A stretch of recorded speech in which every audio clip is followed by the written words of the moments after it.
Bien, doctores, vamos a continuar. Vamos a ver ahora la parte del ciclo cardíaco. ¿Ya? Recuerden que en el ciclo cardíaco la duración o la etapa que tiene mayor duración es la diástole. ¿Ya? En el ciclo cardíaco las 2/3 partes es diástole, que es la relajación, y 1/3 parte es sístole. ¿Ya? Las 2/3 partes es diástole y la otra tercera es la sístole. O sea, lo que más dura es el llenado, la diástole, acuérdense. Muy bien, vamos entonces a ver las etapas de la diástole. La etapa de la diástole más importante es el llenado, que vamos a comenzar, miren, de acá, de atrás hacia adelante, ¿ya? Pues es una secuencia. Esta es la etapa de llenado ventricular, forma parte de la diástole. En el llenado, doctores, tenemos 3 etapas a su vez: el llenado rápido, el llenado lento, ¿correcto? Llenado rápido, que es 70%, llenado lento, que es 10%, y volvemos acá al inicio, miren, porque es un ciclo, ¿no? Entonces esta es la última etapa del llenado ventricular, que viene a ser la contracción auricular. Son las 3 etapas del llenado, repito: rápido, lento y contracción auricular. Son las 3 etapas del llenado. Luego que viene la etapa en la cual todas las válvulas se cierran, ¿correcto? Porque en la etapa del llenado, recuérdate que las auriculoventriculares, las válvulas auriculoventriculares están abiertas, ¿no? Por eso la aurícula está llenando al ventrículo. En la siguiente etapa, que se conoce con el nombre de contracción isovolumétrica, ¿ya? Contracción isovolumétrica, todas las válvulas están cerradas. Es decir, ¿cuándo comienza la contracción isovolumétrica? Cuando las auriculoventriculares se cierran. Ahí comienza la contracción isovolumétrica. O sea, acá todas las válvulas están cerradas.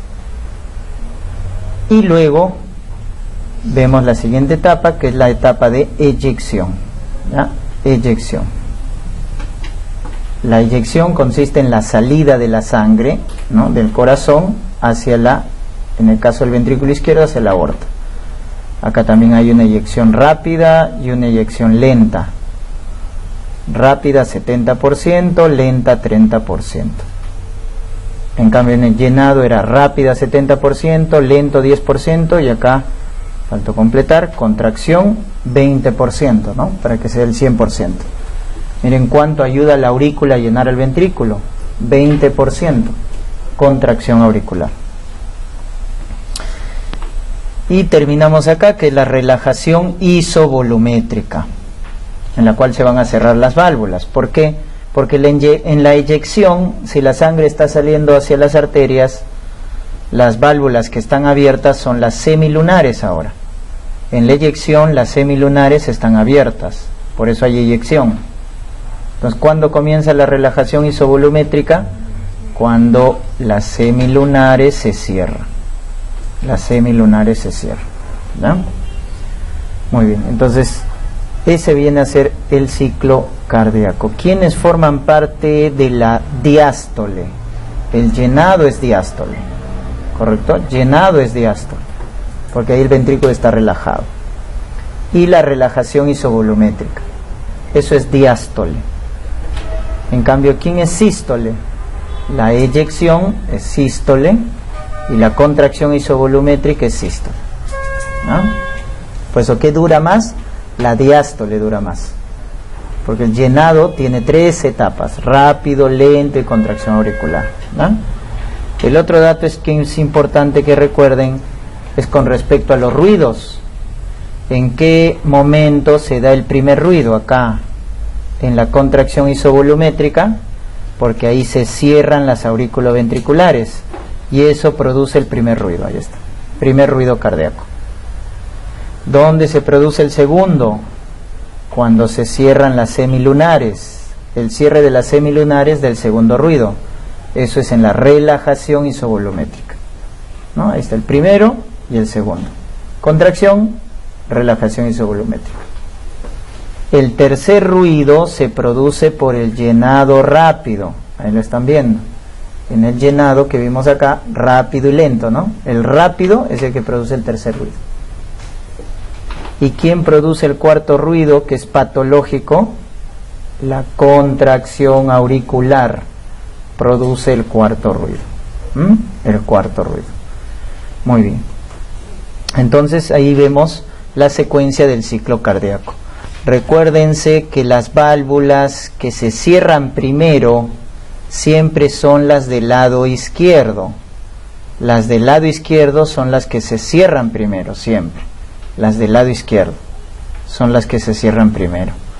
Por eso en el primer ruido, ¿ya? ¿Quién se va a cerrar primero? Miren, lo de rojo es cierre. Primero se cierra la mitral, luego se cierra la tricúspide. Y en el caso del segundo ruido, ¿quién se cierra primero? Lado izquierdo, aorta, luego pulmonar.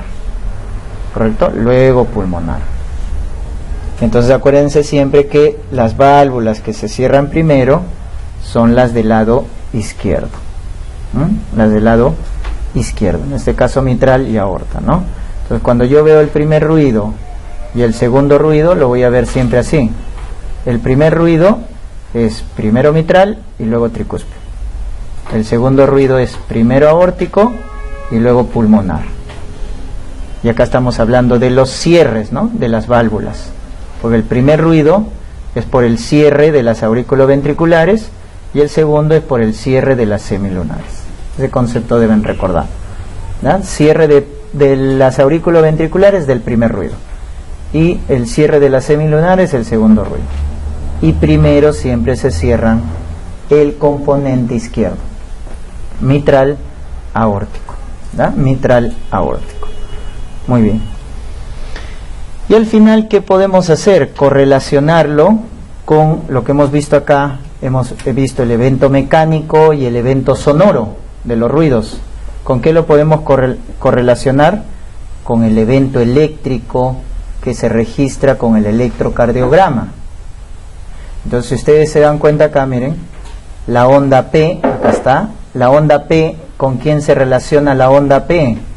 Con la última fase del llenado, que es la contracción auricular, con la última fase del llenado. Porque recuerden que la onda P es la despolarización de la aurícula. Entonces cuando se despolariza la aurícula, luego ¿qué hace? Se contrae. Miren con quién se relaciona el QRS. El QRS se relaciona con la contracción isovolumétrica. Con la contracción isovolumétrica, que es donde ocurre el primer ruido, porque ahí se cierran las válvulas auriculoventriculares. Entonces, el primer ruido se da en contracción isovolumétrica y la contracción isovolumétrica se asocia con el complejo QRS, ¿no? Complejo QRS. El segmento ST, doctores, ¿con qué se correlaciona? Con la eyección. El segmento ST se correlaciona con la eyección. Y la onda T, que es ya la repolarización ventricular, se relaciona con la relajación isovolumétrica, donde se produce el segundo ruido debido al cierre de las semilunares, ¿no? La onda T con la relajación. Entonces ahí están viendo la correlación con el gráfico, ¿verdad? Muy bien.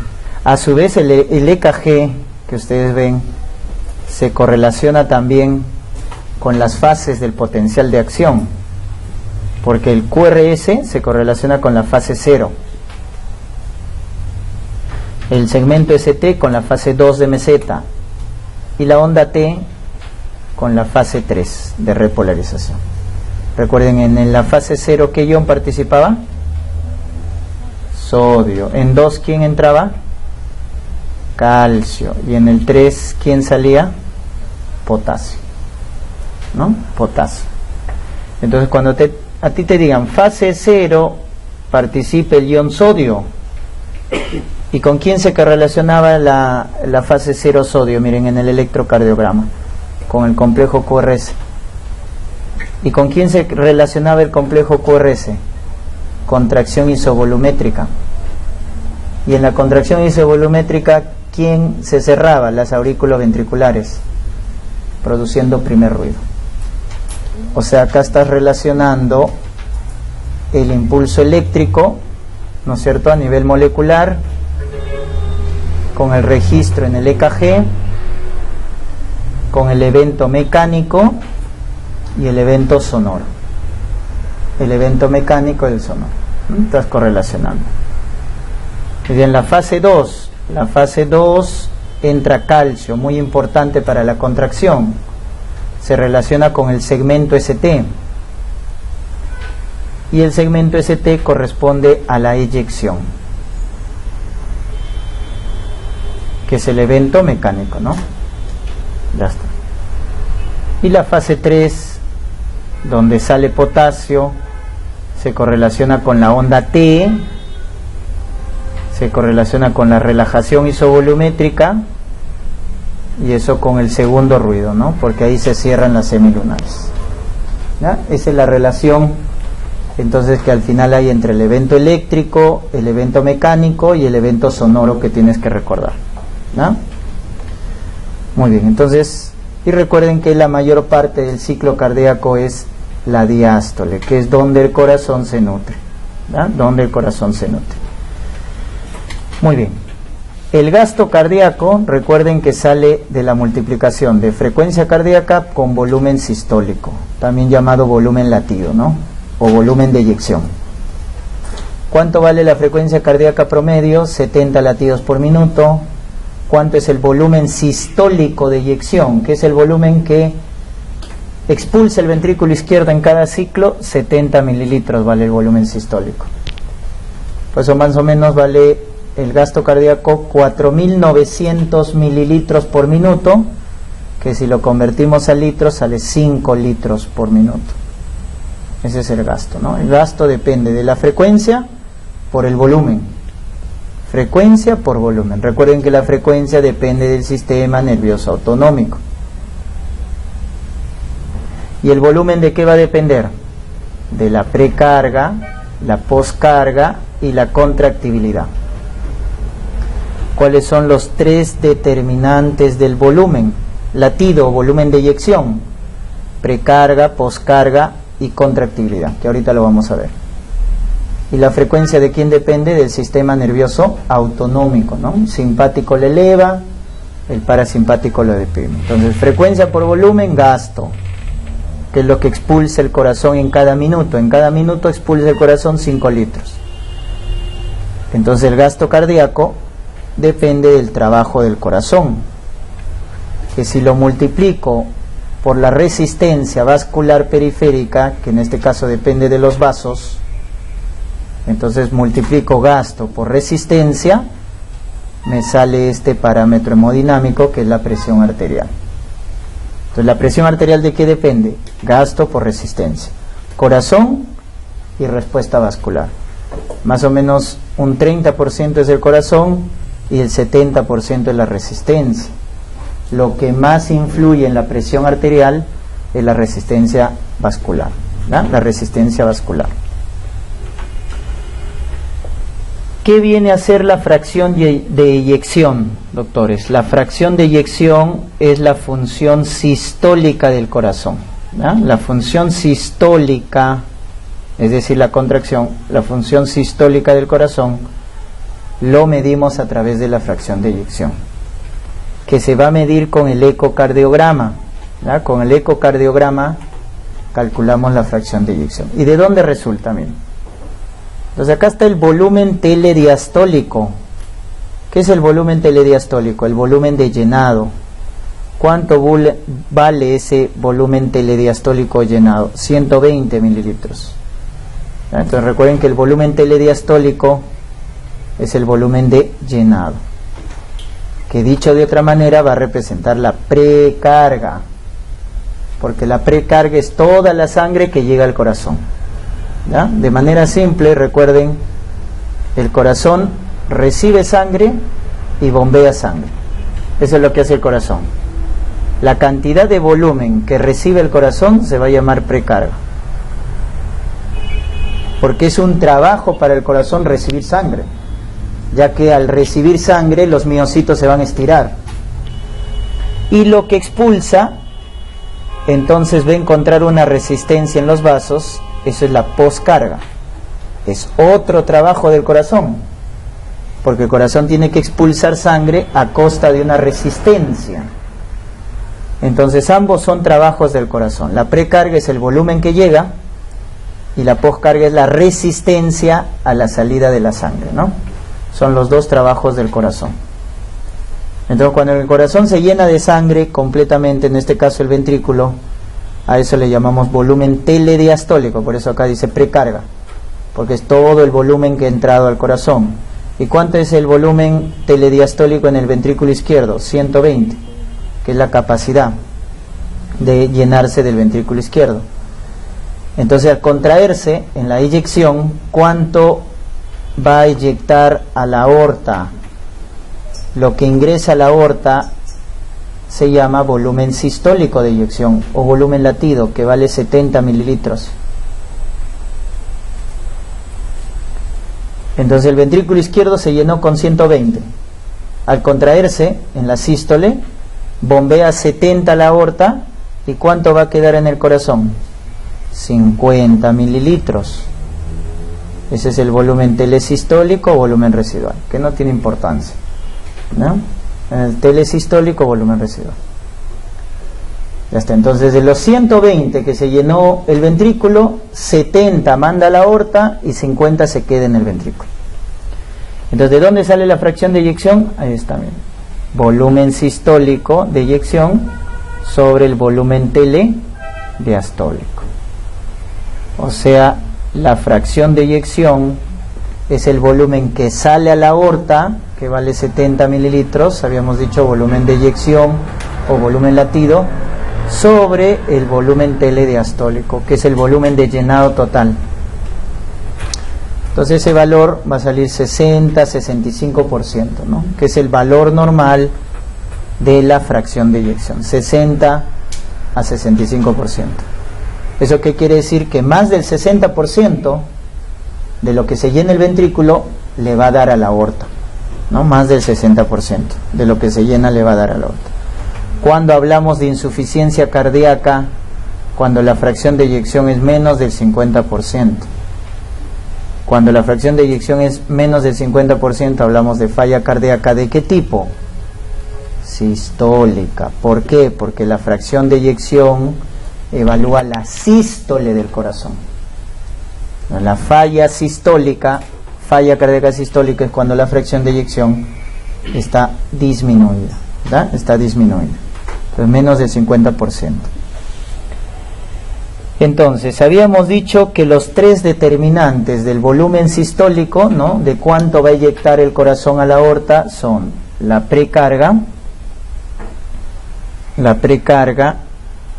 ¿no es cierto?, que viene a ser esto de acá que vamos a ver, la poscarga y la contractibilidad, ¿ya?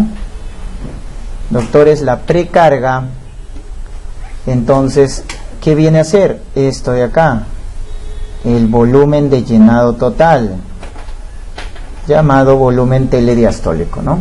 Esa es la precarga, el volumen telediastólico.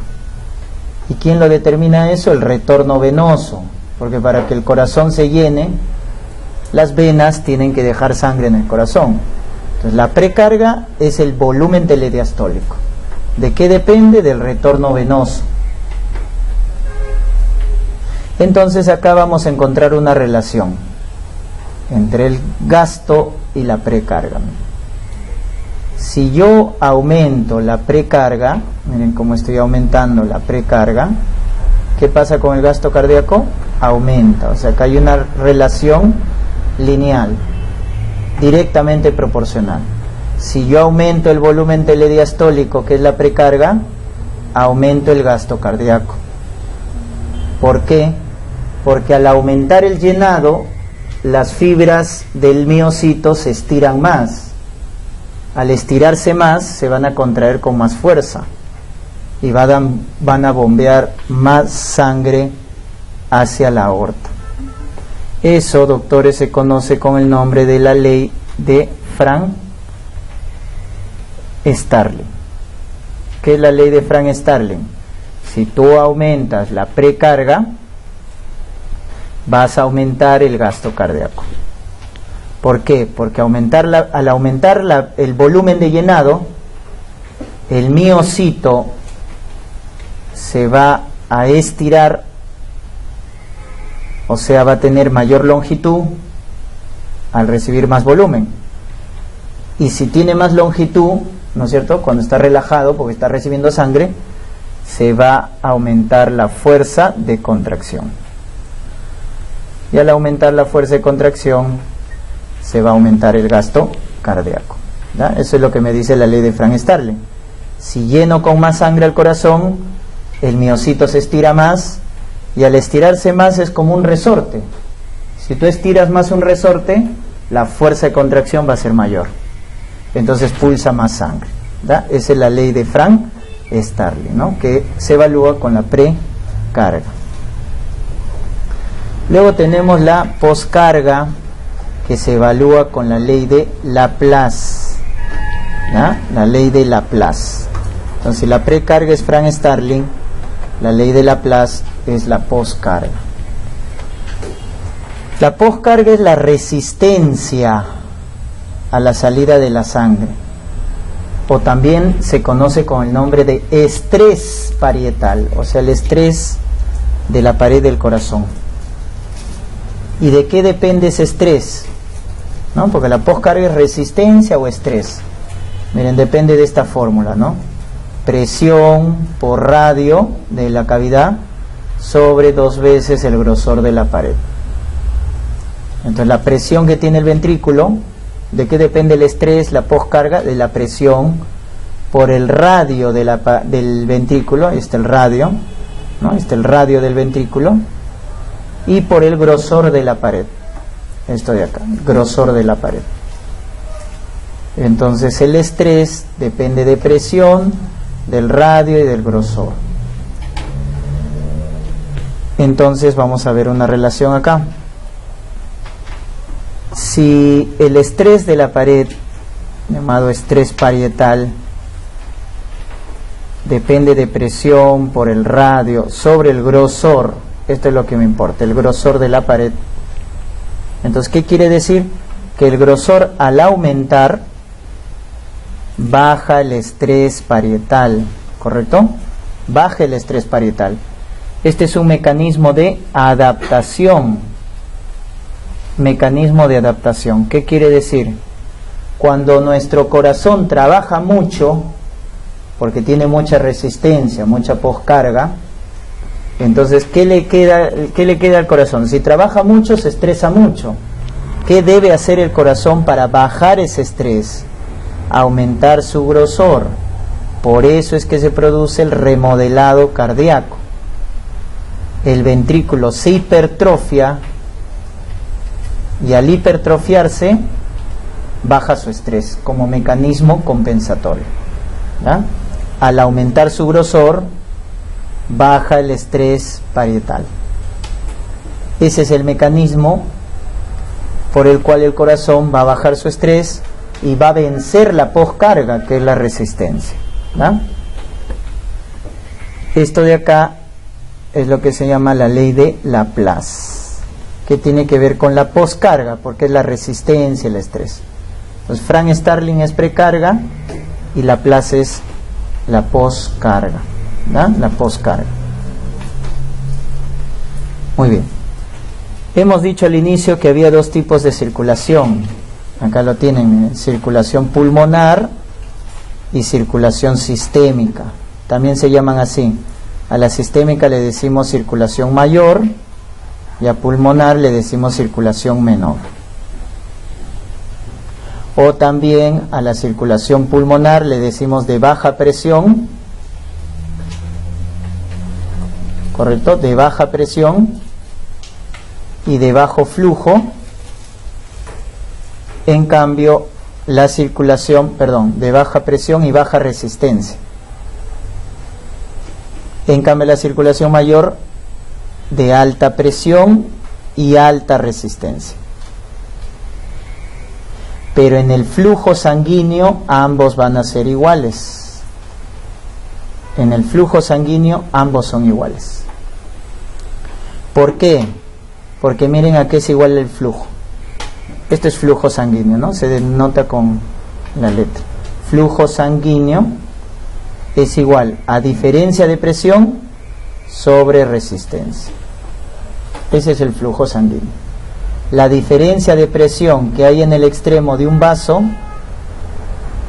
sobre la resistencia que ejerce el flujo sobre la pared de los vasos. Entonces, flujo es presión sobre resistencia. Entonces, ¿qué pasa en el pulmón? En la circulación menor o circulación pulmonar, vamos a ver esto. En la circulación pulmonar o menor, entonces hay baja presión y hay baja resistencia, porque el flujo era presión sobre resistencia, ¿verdad? Entonces, como los dos bajan y es un cociente, se eliminan.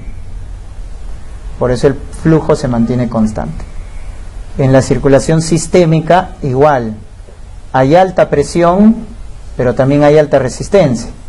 Como es un cociente, se eliminan. Entonces, el flujo en ambos circuitos es constante. Es igual el flujo en ambos sitios.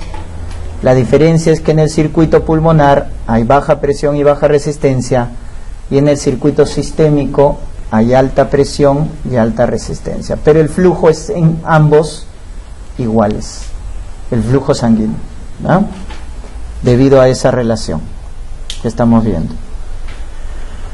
Muy bien, cuando te dicen cuál es el órgano que consume más flujo sanguíneo, típica pregunta, miren, acá está. El órgano que consume más flujo sanguíneo es el hígado, ¿ya? Pues esto es el flujo sanguíneo, ¿no? Entonces, ¿cuánto consume del gasto cardíaco el hígado? Miren, 25% del gasto cardíaco se lo lleva el hígado. Entonces, es el que consume más volumen de flujo, más volumen. En cambio, ¿quién consume más volumen pero por gramo de tejido? El riñón. El riñón consume más volumen por gramo de tejido. Te consume el 20% del gasto cardíaco, pero cada riñón pesa 150 gramos. Entre los dos riñones es 300 gramos. 300 gramos se lleva el 20% del gasto cardíaco. En cambio, el hígado pesa 1 kilo, ¿no? Kilo 100. Entonces, la diferencia es que el hígado es el órgano que consume más volumen, pero el riñón es el que consume más volumen por gramo de tejido. Y cuando te pregunten quién consume más oxígeno, el que consume más oxígeno por gramo de tejido es el corazón. Ojo, el corazón solo te consume 5% del gasto cardíaco, pero es el que te consume más oxígeno por gramo de tejido. Y si te preguntan quién es el que consume más oxígeno en general, es el músculo esquelético, ¿no? Que se lleva el 20% del gasto cardíaco. Entonces, una cosa es más volumen, otra cosa es más oxígeno en relación al consumo de los órganos, ¿ya? ¿Quién determina? Entonces, flujo, hemos dicho, presión sobre resistencia. ¿Quién determina la mayor resistencia en un vaso? Miren, ¿a qué es igual la resistencia? La resistencia es 8 veces la viscosidad. La viscosidad de la sangre, recuerden, depende del hematocrito, por la longitud del vaso, que es algo constante, sobre esta constante que es pi, por R al cuadrado. ¿Qué es R? El radio del vaso. Y ese es el que más determina la resistencia. ¿Por qué? Porque el radio del vaso está elevado a la 4. Por lo tanto, es el que más va a determinar la resistencia. ¿Y cómo es la relación con la resistencia? Inversamente proporcional, porque está en el denominador. Inversamente proporcional. Eso quiere decir que si un vaso acá, su radio es como 1, y el radio del vaso aumenta a 2, entonces acá el radio es 1, ahora que es 2, Entonces ha aumentado el radio. ¿En cuánto va a variar la resistencia? Entonces la resistencia acá va a ser como 1 y acá va a ser 2 a la cuarta. ¿Cuánto es 2 a la cuarta? 16, ¿no? Entonces la resistencia va a bajar porque la relación entre radio y resistencia es inversamente proporcional. Si estás viendo que acá el radio ha aumentado, la resistencia va a bajar. ¿Cuánto va a bajar? 16 veces. 16 veces. Entonces si tú aumentas 1 nomás el radio del vaso, la resistencia baja 16 veces. ¿Estamos? Entonces acá estamos viendo cómo la vasodilatación, ¿no es cierto?, por aumento del radio del vaso, baja enormemente la resistencia, ¿verdad? Enormemente la resistencia. Entonces recuerda, flujo es presión sobre resistencia. Resistencia depende arriba, acuérdate al menos de la viscosidad, porque la longitud es constante, y abajo es radio a la cuarta. La resistencia depende fundamental del radio del vaso, ¿no? Entonces si el radio aumenta, la resistencia va a bajar. Va a bajar bastante, ¿no? Y si la resistencia baja, miren, seguimos la relación, es inversamente con el flujo la resistencia. El flujo aumenta. El flujo aumenta, ¿no? Entonces el flujo está gobernado por presión sobre la resistencia. Y la resistencia está gobernado por, sobre todo, el radio del vaso a la cuarta, ¿ya? Esas dos fórmulas, acuérdense, ¿ya? Esta es la ley de Ohm, de ahí sale la ley de Ohm, y la resistencia de la ley de Poiseuille, ¿ya? Poiseuille. La ley de Ohm es flujo, presión sobre resistencia, y la ley de Poiseuille es resistencia, que es determinado por la viscosidad, longitud del vaso y el radio a la cuarta. Muy bien. ¿Quiénes gobiernan la mayor presión en el circuito, no? Entonces miren acá, vamos a ver en mayor tamaño lo que es. Esta es la circulación sistémica y esta es la circulación pulmonar, vista de otra manera, ¿ya? Es sistémica y pulmonar. Entonces recuerden que en la circulación sistémica, miren, acá están las arterias, acá están las venas, entonces acá está la aorta, ¿no?, que está llevando sangre. Miren, es el que soporta mayor presión. Esto es presión. ¿Quién soporta mayor presión? El circuito arterial. Está la presión elevada en la circulación sistémica. Y esta es la circulación pulmonar, miren. Es un sistema de baja presión. La sistémica es de alta presión y la pulmonar es de baja presión. Ahí está, miren, ¿no? Circuito de alta presión y de baja presión, ¿no? Y con respecto al flujo, el flujo sanguíneo, miren, el flujo sanguíneo en el caso de la circulación sistémica es parecido al flujo sanguíneo, porque hemos dicho en ambos va a ser igual el flujo sanguíneo, ¿ya? En ambos va a ser igual el flujo sanguíneo. Y también vamos a ver que la velocidad de flujo tiene un comportamiento diferente, miren. Esto también, la velocidad, que es la línea celeste, al inicio la velocidad, esto es al inicio, la aorta tiene bastante flujo y bastante velocidad de flujo, porque tiene que repartir la sangre, ¿no? Pero a medida que avanza, miren cómo va cayendo el flujo y la velocidad, ¿no?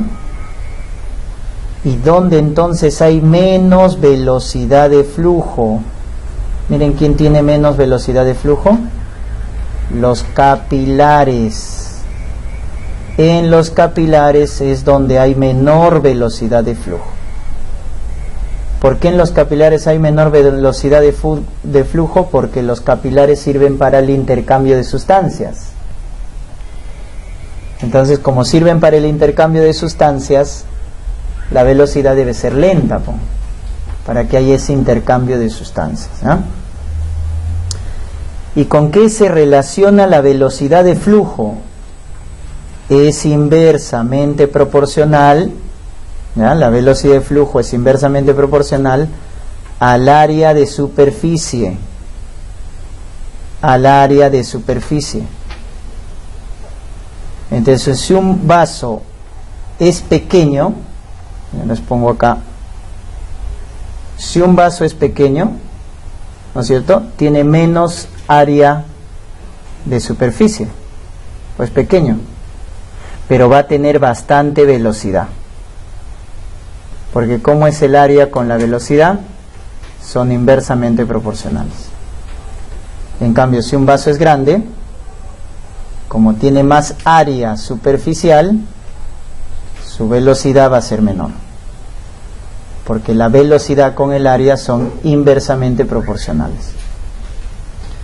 Entonces yo les pregunto, ¿quién tiene, si comparamos acá la aorta y acá los capilares, les pregunto, ¿quién tiene mayor diámetro o mayor área de superficie? ¿Los capilares o la aorta? ¿Quién tiene mayor área de superficie? En la aorta, doctores, solo tenemos una aorta. Por lo tanto, esta es la aorta, miren. Pero los capilares, ¿cuántos son? Millones. Como son millones, se suma su área de superficie de los capilares. Entonces, al sumar su área de superficies, queda como lo que estamos viendo acá.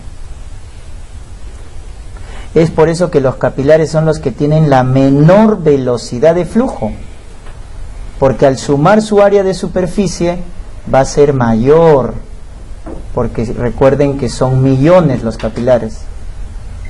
Entonces, si yo sumo de cada capilar su área, la sumatura total va a ser mucho mayor, por eso su velocidad es menor. En cambio, la aorta, solo tenemos una aorta. En comparación con los millones de capilares, tiene menos área de superficie, por eso la velocidad es mayor en la aorta. Entonces, eso tienes que recordarte, y eso es lo que traduce este gráfico de fisiología. Esta es la aorta, miren. La aorta tiene bastante velocidad de flujo, porque tiene poca área de superficie, ya que solo es una aorta. Pero miren los capilares. Los capilares tienen la menor velocidad de flujo, porque al sumar las áreas de todos los capilares, miren el área de superficie, es mucho mayor, ¿no? Es mucho mayor, ¿verdad? Entonces recuerden que área con velocidad son inversamente proporcionales, como lo estamos explicando acá, ¿verdad? Entonces es la comparación entre la aorta y los capilares, ¿verdad? Muy bien.